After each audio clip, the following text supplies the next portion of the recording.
Congressman, a protest a day keeps the fascists away. I want to stay on this Democratic response for a quick moment.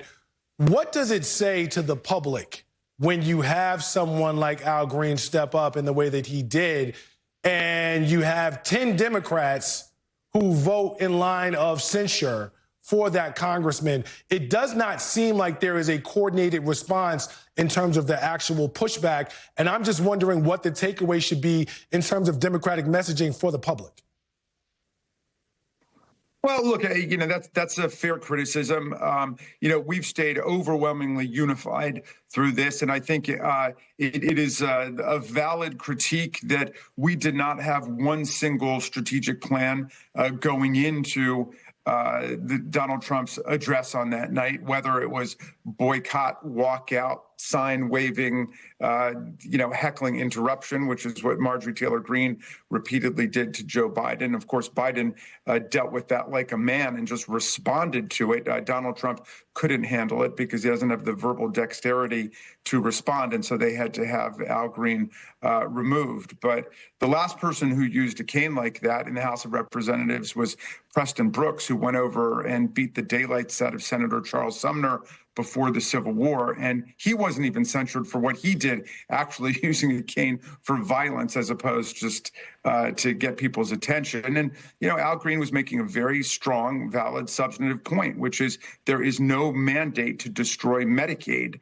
And the vast majority of Democrats rejected the idea of censuring him. And really, if we were censuring anybody, it should have been Donald Trump, who I don't think had been back to our chamber since he incited a violent insurrection against us. And then he used his pulpit in order to call a sitting member of the United States Senate Pocahontas. So I think a racial and ethnic slur from the president was a far greater insult to the dignity and decorum of our chamber. Congressman, I'm a former federal employee. I know that there are literally hundreds of thousands of federal employees who are concerned not only about their jobs, but also the immediate future of the federal government. What is the message that is being sent to them about how they seem to be used as political pawns in this moment and as dispensable workers despite providing critical services to the American people? And how are Democrats going to try and make sure that they are secure, not just until September, but beyond with respect to the budget and the government remaining open? Well, it's straight up authoritarianism. I mean, this is what Viktor Orban has done in Hungary to clean out the civil service with real expert professionals and people who are devoted to the public interest and replace them with a bunch of party hacks and sycophants to the dear leader. So they're really destroying the product of more than a century of construction of a professional civil service in the country.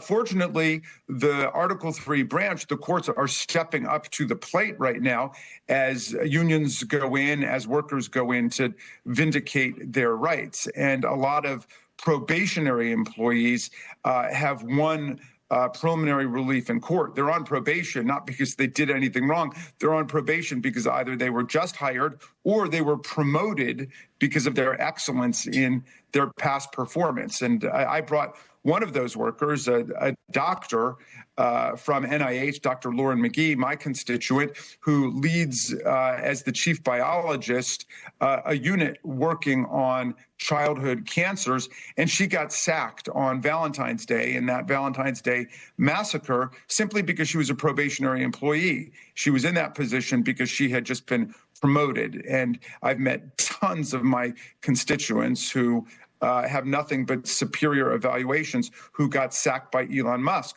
Now, the Republicans had him go and visit their Republican conference, and they got the exact same kinds of complaints from the Republicans who can't even go to town hall meetings anymore because they're besieged by constituents complaining about this lawlessness. Mm-hmm. And their answer was to give everybody Elon Musk's phone number. Well, I want his phone number too then, because if they take this complete lawlessness and trampling of the civil service rights of the workers, but they say we'll carve out exceptions for Republicans, at that point, it makes it even worse. Now, this is just a complete partisan purge.